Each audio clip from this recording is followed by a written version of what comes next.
Good morning friends, তোমরা কেমন আছো? আশা করছি খুব ভালো আছো, আমিও ভালো আছি। তো আজকে সকাল সকালে ব্লগটা শুরু করলাম। আজ যেহেতু সানডে, তোমাদের দাদাভাই বাড়িতে রয়েছে, আর বাড়িতে থাকা মানেই একদম মাথার ওপর মানে উঠে নাচবে এরকম একটা মানে কি হয়ে পড়ে জানো তো। তোমাদের দাদাভাই বাড়িতে থাকলে পরে যা ইচ্ছা করে, মানে আমার সাথে ঝগড়া করে, সেগুলো তো তোমাদের দেখাবো কি করে না করে। আর এদিকে তো আমার ছেলে পড়াশোনা করতে বসে গেছে, ওর বাবার কাছে পড়াশোনা করছে। তো যাই হোক, আজকে সারাদিন কি করবো না করবো সেগুলো তোমাদের সাথে শেয়ার করি। আর আজ জানো তো, কালকে রাত্রে যে প্রোগ্রামটা দেখতে গেছিলাম, তো আস্তে আস্তে অনেকটাই রাত হয়ে গেছে। এসে আবার কিছু রান্না ছিল, সেগুলো করলাম। করতে করতে রাত প্রায় 1:30 বাজে আমি শুতে গেছি জানো। তার মধ্যে আবার এডিট করা বাকি ছিল, তো এডিটও করলাম করতে, মানে আজ কালকে আমি অনেক রাত্রে ঘুমিয়েছি। আজকে উঠতে উঠতে অনেকটা দেরি হয়ে গেছে। আর কি করা যাবে বলো, সব দিন তো এক যায় না। তো আজকে কি কি রান্না করবো, তোমাদের দাদাভাই এনেছে ঝামেলার ওপর ঝামেলা জানো তো। আমাদের আজকে একটা নেমন্তন্ন ছিল, সে দেখো চিটিং করছে, দেখো আমার ছেলে আগের পাতার লেখাগুলো রয়েছে সেইগুলো দেখে ও লিখছে। শুয়ে শুয়ে কেউ পড়াশোনা করে? হ্যাঁ রে, বসে বসে এমা চিটিং। বাবার সামনে পরীক্ষা, বাবাই করতে নেই। Bad manners, bad manners. কি দেখো দেখো কি অত্যাচার বলো, এইসব কি সামলানো যায় বলো? কি অত্যাচার। ওকে সকালবেলা বায়না করলো কেক খাবো মা, কেক খাবো। কেকটাকে নিয়ে কিভাবে নষ্ট করেছে দেখো, বিছানার মধ্যে। ইস কি এগুলো কি বাবাই, ছি ছি ছি। সবাই দেখতে, কিন্তু তোমার ফ্রেন্ডসরা দেখতে তোমার কীর্তি। পড়াশোনা করে না গুড বয়ের মতো, ঠিক আছে? আর দুষ্টুমি করো না, ঠিক আছে? ঠিক আছে, চলো রান্নাঘরে যাওয়া যাক। হ্যাঁ, এদিকে দেখো পিসি রান্না করছে। তো আজকে আমাদের মেনু দুপুরের হচ্ছে ভাত তো হয়ে গেছে, আর এখন পিসি রান্না করছে পালং শাক। আর এই যে তোমার দাদা ভাই মাটন নিয়ে এসছে, আর আমি যেহেতু মাটন খাই না, তা আমার অন্য কিছু হবে হয়তো। যে যাই হোক, মটন খেতাম আগে, বাট এই রিসেন্ট আমি মটন খাওয়াটা ছেড়ে দিচ্ছি জানো তো। আমার ভালো লাগে না মটন খেতে। আর হবে চাটনি পাঁপড় আর ডাল, মানে মটনটা একটু কষা কষা করে করব। আর এদিকে দেখো পিসি রান্না করছে। আজকে আমি এখনো রান্নাঘরে ঢুকতে পারিনি, কারণ যে রাত্রিরে এডিটটা কিছুটা বাকি ছিল সেটাও করলাম। এবারে এখন আমি স্নান করব, তারপরে পুজো করব, দিয়ে রান্নাঘরে ঢুকবো। তাহলে তোমরা ভিডিওটা দেখতে থাকো আর এনজয় করতে থাকো, চলো। পিসি ওইদিকে রান্না করছে, সে তো দেখতে পেলে। আমি তো স্নানে যাবো, তার আগে তো বাসি কাজগুলো সারতে হবে। আর তোমাদের দাদাভাই বললো কি গো, তুমি পেপারটা নিয়ে এসছো, তো ফ্রিজে লাগাবে না? তখন আমার মনে হলো হ্যাঁ তাই তো, আজ তো সানডে, ও তো কভারটা লাগিয়ে দেবে। তো ও না হলে তো একসাথে দুজনে মিলে না ধরলে পারো না, ঠিক মতো লাগানো যাবে না। আমি তো একা একা পারবো না। তাই ভাবলাম যে আগে না ফ্রিজটা পরিষ্কার করে নিই। পিসি তো এদিকে রান্না করছে, করুক। আর পিসি কী করলো, আমি যেহেতু এদিকে ফ্রিজ পরিষ্কার করছি বলে সময় লাগছে বলে, পিসি আগে থেকে মাংসটা সেদ্ধ করে নিল। তো যাই হোক, এদিকে আমার কাজটাও এগিয়ে গেল। আর জানো কালকে যে সবজিগুলো নিয়ে আসা হয়েছে, তো কালকে আমি একদমই সময় পাইনি। তাই ভাবছি আজকে একবারে ফ্রিজ ট্রিজ পরিষ্কার করে সবজিগুলোও তুলে দেবো। তাহলে চলো তোমরা ভিডিওটা দেখতে থাকো, ঠিক আছে?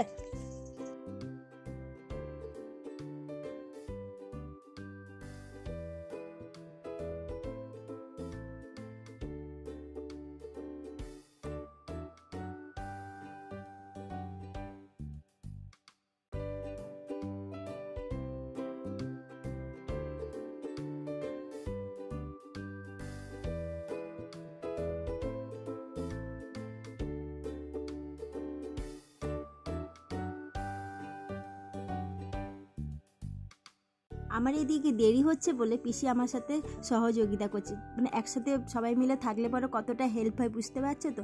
আর সত্যি কথা বলতে পিসি আমার সব কাজই পিসিই করে। তো যাই হোক, পিসি আমার সাথে কাজ করছে দেখতেই পাচ্ছ। আর অনেকটা দেরি হয়ে গেছে, স্নান করবো, এখনও ঘর মুছবো। অতগুলো সবজি ব্যাগের মধ্যে ছিল, আমার ভয় লাগছিলো জানো তো সবজিগুলো না নষ্ট হয়ে যায়। তো ব্যাগ থেকে ঢালার পর দেখছি না সবজিগুলো সবকটাই ভালো রয়েছে। আর দেখতেই পাচ্ছি সব সুন্দর করে গুছিয়ে রাখছি, আর প্যাকেটে সবজিগুলো রাখছি, ওতে আরও 2-4 দিন ভালো থাকে জানো তো। তা চলো এরপর আমি ঘরটা মুছে নিই, ঠিক আছে?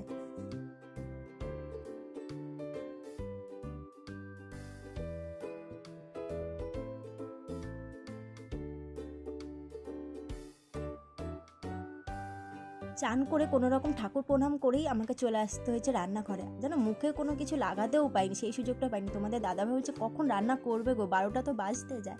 যাই হোক আমারও 12টা বেজে গেছে, আর দেখতে পাচ্ছ আমি রান্না বসিয়ে দিয়েছি। আর আজকে যেহেতু মাটন রান্না হচ্ছে, তোমাদের দাদাভাইয়ের না খুব তাড়াতাড়ি খিদে পেয়ে যায়। আজকে জানো তো নেমন্তন্ন বাড়িও ছিল, তোমাদের তো সকালেই বলেছিলাম, তো শ্রাদ্ধের নেমন্তন্ন ছিল, ও সেখানে যাবে না, ঘরে মাটন নিয়ে এসে সেটাই রান্না করো, কী করবো আর বলো। দেখতেই পাচ্ছ আমি মানে রান্না করতেও শুরু করে দিয়েছি। আর আমি দেখো কত সুন্দর কালার হয়েছে, বেশ তেল ছেড়েওছে মাটনটা থেকে। আমি কিন্তু সেরকম কিছু দিইনি, আদা রসুন পেঁয়াজ টমেটো আর লাস্টে একটু দিয়ে দেবো গরম মশলা। বন্ধুরা দেখতে পাচ্ছ এখন আমি ছাদে চলে এসেছি, তাকাতেই পাচ্ছি না, এত রোদের তেজ আর রোদটা এত কড়া উঠেছে না আজকে। তো জামা কাপড় যা কেচেছিলাম সব শুকিয়ে গেছে, তাই ভাবছি দুপুরে শুতে যাওয়ার আগে জামা কাপড়গুলো তুলে নিয়ে চলে যায়। আর খাওয়া দাওয়া সব কিছু মিটে গেছে, তোমাদের দাদাভাই থাকলে তো সব কিছু দেরি হয়। আজ এখন প্রায় বাজে 3:30, বুঝতে পারছো, তাহলে কত বেলায় আজকে আমাদের খাওয়া দাওয়া হয়েছে। তাই আমি খাওয়া দাওয়ার ব্লগটা তুলতে পারিনি, কারণ একজন একজন করে আমরা খাওয়া দাওয়া খুব সেরেছি। কারণ তোমাদের দাদাভাই কাকে খেতে দিয়েছি, ওর খাওয়া হলো, ছেলে খাবো না করছিল অনেক ইয়ে করার পরে, তবে ছেলেকে খাইয়েছি, তারপর আমরা খেয়েছি। তার আজকে তো আমি নিরামিষ খেয়েছি, কারণ রান্না করেছি ঠিক কথা, তো আমি খাই না। তো পিসি তো দেখিয়েছিলাম তোমাদের, পিসি যে পালং শাক রান্না করছিল আর ডাল চাটনি এইগুলো হয়েছে, আমি ওই দিয়েই আজকে খাবার খেয়েছি। তো যাই হোক একটু শোবো দুপুরবেলা, আর ছেলেকে নিয়ে না শুলে ও ঘুমাবে না, একটু না ঘুমালে ঠিকমতো পড়াশোনা করবে না, ওই জন্য একটুখানি দুপুরবেলা ঘুম পাড়িয়ে দিই, 1 ঘন্টা ও রেস্ট নিলেই মানে ও একদম শরীর ঠিক হয়ে যায়। তো যাই হোক জামা কাপড়গুলো তুলে নিয়ে চলে যাই এই সময়ে। আর আমারও কিছুটা এডিট বাকি আছে, শুয়ে একটু এডিটও করে নেবো। কি রোদ উঠেছে আজকে, এক রোদেতেই পুরো সব জামা কাপড় শুকিয়ে গেছে। এরকম রোদ উঠলে কেচে মজা। আর এখন 3টে 3:30 বাজে, অন্য লোকের বাড়িতে পুজো হচ্ছে, মানে কলকাতার টাইমটাই বুঝতে পারছো তো কীরকম, মানে কলকাতার টাইমের কোনো নেই, যখন খুশি পুজো, যখন খুশি ঘুম থেকে ওঠা, যখন খুশি খাওয়া দাওয়া, মানে কোনো টাইমের বেলা নেই, এটাই হয়। গ্রাম সাইডে কিন্তু সেটা নয়, কিন্তু সব কিছু টাইমে সারে, ভোরবেলা ঘুম থেকে উঠে যায়, উঠে বাসি কাজ সেরে 8টা 9টার মধ্যে টিফিন খাওয়া হয়ে যায়, রান্না বসে যায়, এবং 12টা 1টার মধ্যে খাওয়া দাওয়াও কমপ্লিট হয়ে যায়। কিন্তু কলকাতায় তা নয়, কলকাতায় সব কিছু দেরিতে, এবং রাত্রে শুতে যাওয়াটাও কিন্তু দেরিতেই হয়ে যায়। তোমরা মানে যারা কলকাতায় থাকো হয়তো তুমি জানো কি হয়। তো চলো আর বকবক করছি না, এত রোদে আমি আর তাকাতে পারছি না, কথাও বলতে পারছি না।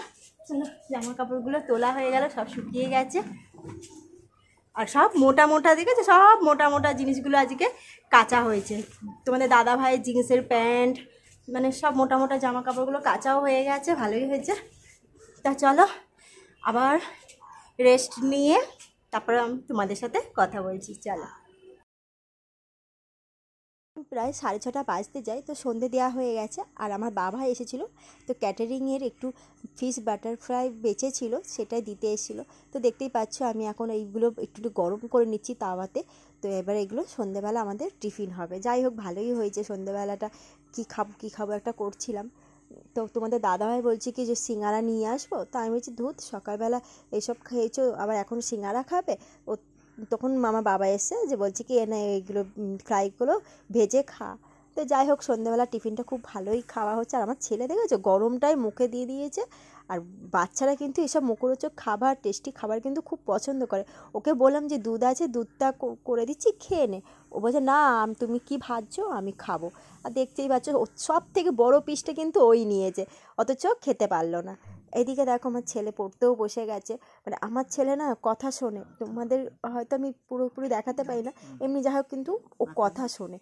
কি সুন্দর পড়ছে ও ঠাম্মার কাছে, আমার কাছে পড়বে না। আমি আজকেও পছা মা হয়ে গেছি, আমি ঠিকমতো ওর অ্যাকচুয়ালি কী হয়েছে, ওর কাছ থেকে আমি একটু ফিশ ফ্রাই হাত থেকে কেড়ে নিয়েছিলাম, ওই জন্য আমি পছা মা হয়ে গেছি। আর এইদিকে দেখো আমি তোমাদের দাদাভাই ওই কভারটা লাগানোর চেষ্টা করছি, কিন্তু দেখতে পাচ্ছ কেমন হয়ে যাচ্ছে, ঠিকমতো লাগছে না, আর কুচকি যাচ্ছে। আমরা না ঠিকমতো লাগাতে পারছি না, জানো তো কী হবে কে জানে শেষ পর্যন্ত। তাই তোমরা ভিডিওটা দেখো কি হয়।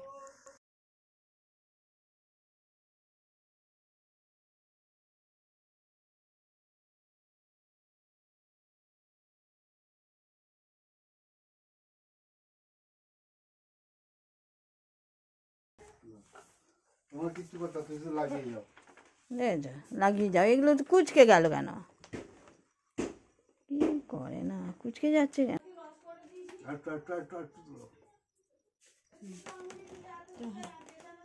আমি এইদিকে চলে কি করছো গো? তুই এইদিকে আয় না। ওদিকে খুলে গেল তো।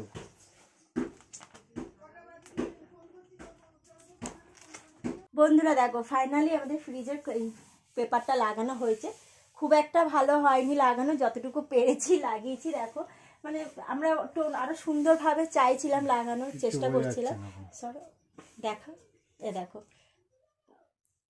কিন্তু দেখতে খুব ভালো লাগছে, কিন্তু দেখতে দেখো এইগুলো কিন্তু বোঝা যাচ্ছে, মানে আমি ঠিক মতো পারিনি গো লাগাতে। যাই হোক চেষ্টা করেছি, এক্সপেরিমেন্ট করলাম একটা।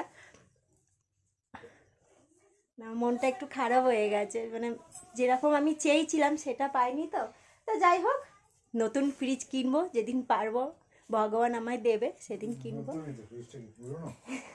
ও বলছে নতুনই তো, হ্যাঁ আজকে থেকে ফ্রিজটা আবার আমার নতুন হয়ে গেল। তো যাই হোক আজকে মোটামুটি এটা কমপ্লিট হয়ে গেল। আর আজকে রান্নার সেরকম নেই, শুধু রুটি করলেই হবে, কারণ তোমাদের তো সকালে দেখেছিলাম মাটন হয়েছিল, তো সেইটাই রয়েছে, দুবেলা হয়ে যাবে। আর রুটিটা করে নেবো, হয়ে যাবে। আর আমি তো মাটন খাই না, তো আমি খাইনি মাটন। তো আমার জন্য মেয়েদের আর কি বলো, বাড়ির বউদের যা হোক কিছু হলেই হলো। তো আমি ডিম টিম ভেজে নেবো বা ডিমের ভুজিয়া করে নেবো, এই দিয়ে আজকের ডিনার আমি সারবো। এই ব্লগগুলো তোমাদের কেমন লাগছে তোমরা কমেন্ট করে তো জানাতে হবে, বলো। না জানালে আমি বা বুঝবো কী করে?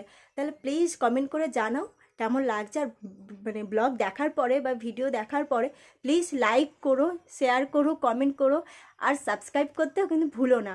তাহলে চলো আজ খুব শিগগিরই একটা নতুন ব্লগ নিয়ে তোমাদের কাছে চলে আসবো। ততক্ষণে তোমরা খুব ভালো থেকো, সুস্থ থেকো, সবাইকে ভালো রেখো। Good night, by.